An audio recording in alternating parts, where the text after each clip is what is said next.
নমস্কার বন্ধুরা, আমি পূর্ণিমা। আমার নতুন আরও একটা ভিডিওতে সবাইকে এত ভালোবাসা। আর আশা করি সবাই ভালোই আছো, আর আমিও কিন্তু ভালোই আছি।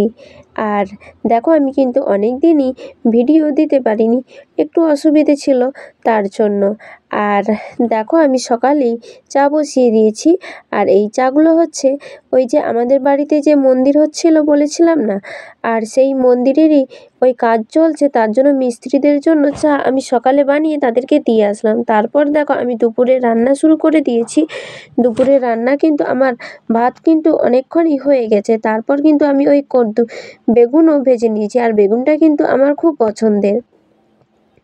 আর আজকে কিন্তু উনুনটা একদমই আমার সকালের দিকে ভেঙে গেছিলো, তার উপরে কিন্তু আমি রান্নাটা চাপিয়ে দিয়েছি, কারণ আমি সেরমভাবে উনুন বাগাতেও পারি না।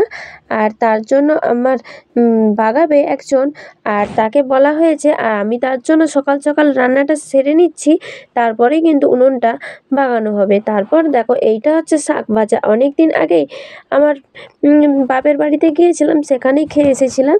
তারপর থেকে বাড়িতে সেরকম কেউ পছন্দ করে না, আর বানানোও হয়নি। আর আমার কিন্তু ওই রোজ পাতে কিন্তু একটু শাক ভাজা হলে আর কিছু প্রয়োজন নেই। তার জন্য বাবাকে বলেছিলাম যে আজকে একটু শাক নিয়ে এসো তো বাজার থেকে। তার জন্য বাবা এই শাকগুলো নিয়ে এসেছিলো। তারপর দেখো, আর এই শাকগুলো কিন্তু খুব নরম হয়, তার জন্য এগুলোকে আলাদা করে সেদ্ধ করতে হয়নি। এটাতে কড়াইতে ওই তেল দিয়ে আর পেঁয়াজ রসুন দিয়ে আমি এগুলো কাঁচাই দিয়ে দিলাম তেলের উপর। তারপর দেখো, অল্প নুনটা দিয়ে ভালোভাবে নেড়ে নিচ্ছি। এরপর কিন্তু শাক থেকে অনেকটা জল বেরাবে, আর ওই শাকের জলেই কিন্তু এই শাকটা ভাজা হয়ে যাবে। তার জন্য আলাদা করে আর কোনো শাকের প্রয়োজন নেই। তোমাদের তো বলাই হয়নি, আমি কিন্তু দুটো শুকনো লঙ্কাও দিয়েছিলাম, যাতে একটু ঝাল ঝাল লাগে তার জন্য। তারপর দেখো, শাকটা আমার প্রায় ভাজাই হয়ে এসেছে, আর কত অল্প হয়ে গেছে তাই না? আর খেতে কিন্তু অসাধারণ হয়েছিল।